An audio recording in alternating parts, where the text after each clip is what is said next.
Welcome to the MagiReco News. I'm Iroha the Resilium, never late then better. Our top story today. If you realize that I just reused that opening bit right there, congratulations, you've understood our today's top story. First off though, we have an uncap. It is Master's uncap, as a lot of people have been hoping for. Like one of the uncaps that people were really pining for in the early days, alongside with MagiReco of course. But at least we got one of them, right? So what are we actually getting? We're getting guaranteed crit on the connect instead of just a chance. We're getting chance to pierce defense, which is okay. And I think the mag gets upgraded with like a guaranteed evade instead of just a chance to evade. And I think it also has like chance to defense pierce. So that's kind of stuff that gets added to her. And I think it's a double, increases the turn, like how many turns you get this for from 1 to 2. So the important part about that is that when you get it for just one turn, these buffs, is that the turn that you use the Magia on already counts as the turn. So if you use it, if you use the Magia as the first disc, and then let's say for example 2 Excel discs afterwards, those 2 Excel discs would be able to have the critical strike on them, any chance to defense pierce. But then after that, the turn is over and you lose the buff. With this, you actually get a full turn afterwards, if you do have the buff for 2 turns from the doppel. Is this actually going to be good? I don't know, probably not. By the way, people have been wondering why haven't I actually made how good videos on the last 2 uncaps. The main reason is there's not really a whole lot to say about them. I kind of go, yeah, she's good for charm cheese, which is the very first thing that I said during her initial review, and nothing has changed, right? In fact, for most of these uncaps, what they actually do and what they're good at doesn't really change. They're not gonna suddenly become good if they weren't good before, and if they were good before, they're not gonna suddenly become bad. So there's not really anything that changes. And more so, now that there's so many good characters in the game, even uncapped characters that are really good in the game, mostly Yachio, the question becomes, okay, then why actually play someone like Masada, who doesn't actually bring that much to the table compared to someone like Yachio, and same for most of these other uncaps. Like most of these uncaps that are still to come as well, sadly even including Rika, probably just not gonna do much. They're just not gonna do much. They're gonna be like, okay, are you actually gonna use them in battle? I mean, if you want to, but are they actually gonna be great? No, probably not. Anyway, moving on. Another story chapter. Load, there we go. With folklore stuff happening. Sure. This is gonna probably just be a recap of the Ashen Revolution event. Why not? Then we also have Mirror's tournament, and Mirror's ranking rather, bags, because there's gonna be another Mirror's ranking. Yeah, that's the big news, I guess. The second big news of the week today. Mirror's ranking. But we're gonna have the bags right here. For 300 paid gems, you are getting a ticket that gives you the selection between some very specific magical girls. I don't know why specifically these, by the way, but you get a selection of these magical girls, and you will also, if you pick that magical girl, you will on top of that receive an additional slot. So you're basically getting 2 slots for whatever you pick.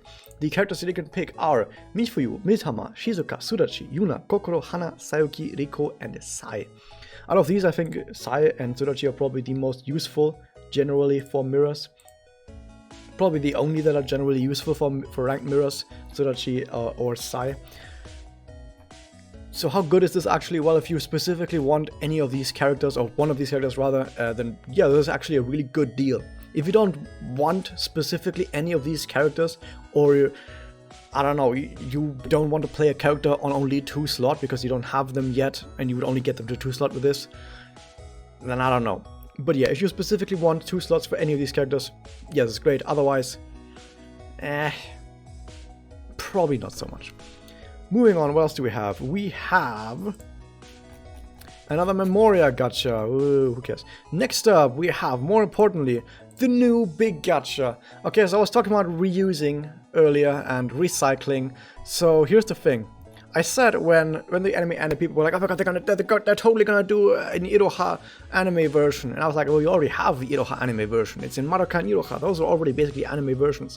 And the thing is, I'm not wrong about that, because these are the sprites. On the right, you have the sprite of anime Iroha, and on the left, you have MagiReco and Iroha sprite. It's the same fucking sprite, right? No, it actually isn't. It actually isn't the same sprite because they twisted her leg around. So it's actually a completely different sprite. They did not just copy paste. They did not just copy paste a unit we already had before into a new unit just to sell it again, right? They didn't just do that, did they? Yeah, they fucking did. They just copy-pasted the Iroha part of Madoka and Iroha. We're like, that's a new unit. So yeah, I wasn't wrong that we already had anime Iroha. They just decided, but what if there was a second one?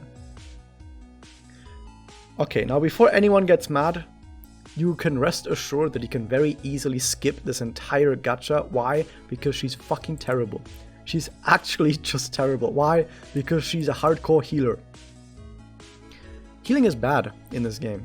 I went over this many times before, but healing just is bad in this game. You don't need healing ever. And if you ever say to yourself, but in 100 Evils I need Kako, for example, to heal me, then yeah, you already have a healer. But more so, if you have an account that doesn't get through 100 Evils without healing, or EX chant without healing, then get better offensive characters. Get something like a Doppel Kyoko who one-shots entire waves easily. And then after you've one-shot a wave, 2 turns later, you can one-shot another wave. Do that with Kurue. Kurue was actually so fucking good for 100 Evils. Kurue plus Mikage. I think Kurue and Mikage by themselves, just these 2 characters at 4 slot with average Memoria, probably just beat most 100 Evils in the game. No healer required. So if you are an account that needs a healer, just use Kako and aim for not requiring healers in the future. Therefore, the question becomes, why invest into a healer? Why would you ever invest into a healer if you know that at some point you're not going to use them anymore? Healers are the kind of thing that... Healers are basically like training wheels. At some point you're going to take them off. Why invest into bling bling diamond encrusted training wheels? You're going to take them off anyway. Right? That's basically the point of healers. So, yeah, she's just terrible. She doesn't really do anything special. The only thing that's somewhat special is that she passively regenerates some MP, but only a little bit. But, you know, her magia is like, it heals and it has ailment removal or something. It revives as well, but we've seen many times before in the past that revive is actually really bad and kind of terrible, because, once again, revive is like healing, are training wheels. You're going to throw them away at some point. So yeah, she's bad. She's bad. But at the same time, people are going to be like, oh, but isn't it really sad that they just copy-pasted the unit? To which I say, yeah, but I said this before on the Holy Mummy unit, that I think they didn't do this like intentionally. I think that F4S, like the developers of the game, they didn't actually want to make these anime units, at least not most of them. Probably the Mummy unit, because they're hardcore Mummy fans, like such hardcore Mummy fans. But I think the reason is more why they're making this is more so that probably Aniplex, like the one who owns the Madoka franchise, they probably said like, hey, we've done this anime, make some anime units, okay? They probably just told FRS, you're gonna make some anime units, and FRS was just like, oh, okay, fuck, whatever. So that's probably the reason why. And given that they were probably told to do this, because you can kind of tell that they didn't really put much effort into these units, okay? Not a whole lot of effort actually went into this unit, into these units, which just tells me that, yeah, they did it begrudgingly, and so they were like, you know what, let's just fucking copy-paste the sprite. They're gonna probably copy-paste most of her animations as well, because why wouldn't you? But, you know, knowing that they probably had to do it against their will, because, you know, contractual applications with Aniplex and the anime and everything, I'm not mad. At least they didn't make her a good unit so that people can just very easily skip this character, and if you really like Iroha, get her 1 slot, but don't put more than 1 slot on this character. It's completely pointless. It's absolutely pointless. Mostly because she's not going to do anything at more slots. What are you going to do with more slots? You can have 2 actives to help your team out. Okay, you can do that. But more than that, there's nothing beyond that, okay? That said, this Memoria is actually really good. It's not busted or anything, but it's actually just really good Memoria. But I'm not sure if I would call this an absolute top tier Memoria, but it's definitely pretty darn good. Why? It has Stars and Resistance on it, which is okay, but it has Attack Up on it, and usually Attack Up goes to 5, which is 25%, right? This is the first one that goes to 6, which is 30% Attack Up. It's a very small increase, especially because the base attack is not actually that high, so the actual attack increase over like a 25% Memoria that has like 2300 or 2400 attack on it is actually not that high. I would actually say they're rather similar in attack up, but still, if you're like trying to get every single point of attack, this would actually be up there. That said, getting every single point of attack is not actually as important as some people might think it is, and secondly, it's not gonna be making that much of a difference. So yeah, some people are gonna be like, oh my god, first Memoria with 30% attack up, at least I think it's the first one, 30% attack up, but it really isn't a big deal at all. It's gonna be mostly nothing. And it's down here, I don't even read what's it, I think like HP regeneration and like does and resistance up. I don't have the translations up, so I'm just gonna assume that's what it is. Not very interesting. So yeah, overall, if there's any gacha you're gonna skip, it's gonna be this one. I assume this gacha will not do very well financially for them.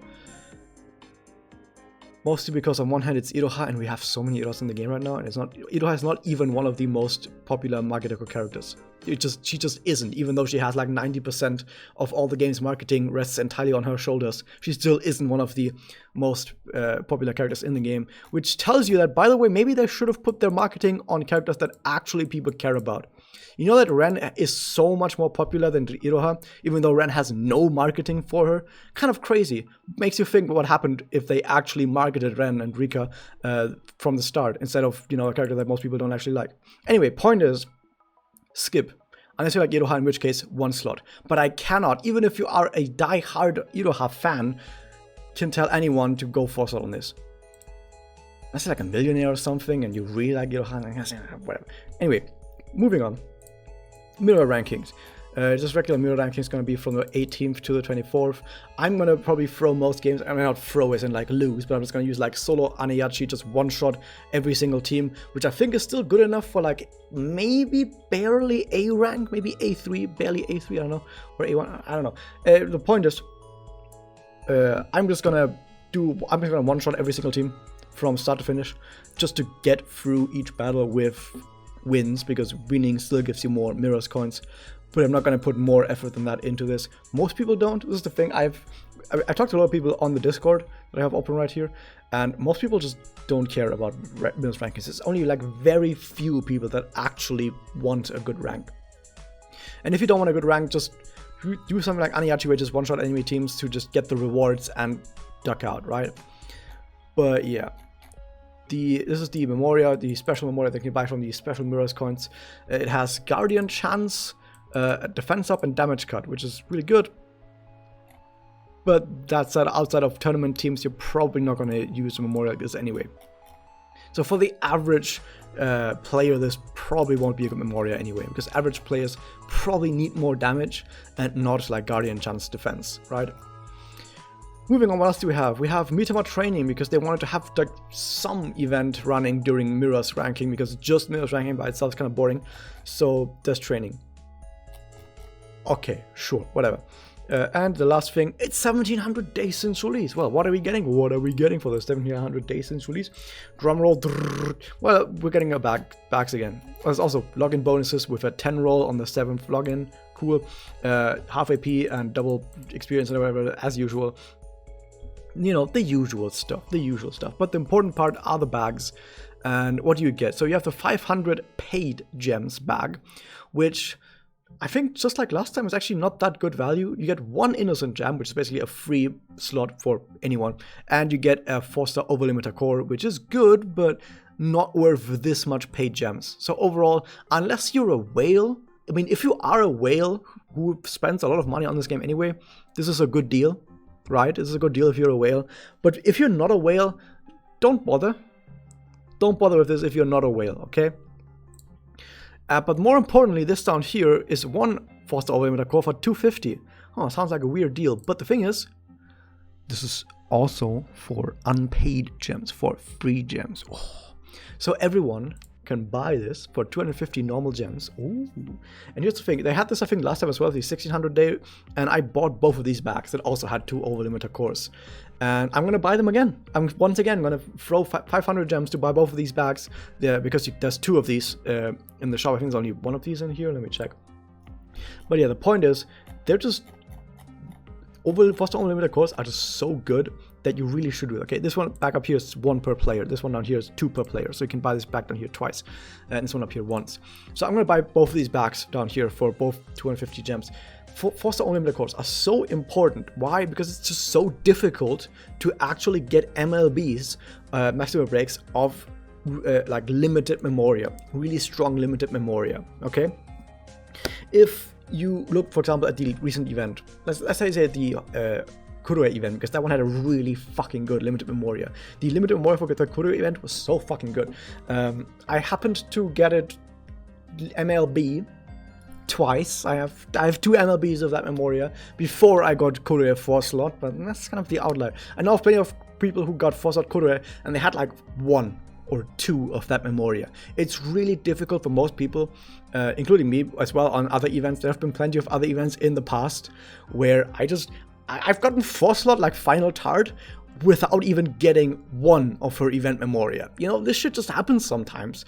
I have like, I think like a 2 slot normal tard as well without getting the 4-star memoria from the gacha once. You know, this shit just happens. But with 4-star unlimited course, you can still add limit breaks to a memoria that you have. So for example, you draw 2 of the Kurue memoria, you fuse them together, you now have limit break 1, but you need to get limit break 4. If you bought the packs in the past as well, in the 1600 days since release, now you have a total of 4 cores. You can spend 3 of those cores on this Kurue memoria to get it to max limit break, which is so much more important than just rolling for another character, okay?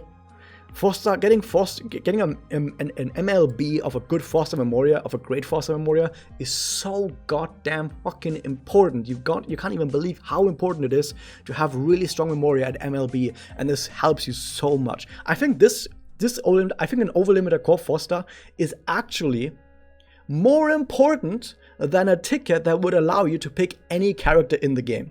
Imagine I did a ticket that said you can pick any character in the entire game, or a slot for an existing character you have. This 4-star overlimited core is still more important for overall like power level, in my opinion. And I think most people would agree. Most people would probably agree with that, which is why in the past these were only given out to whales for high prices. Okay, but now they're saying, okay, you can, like every 100 days, you can get some of these even if you're free to play, which is really good. So definitely grab these. It's so important. Anyways, that was it for the news. Yeah, that was that. I hope you guys enjoyed this. Hit the subscribe button, ring the bell, and I'll see you guys next time.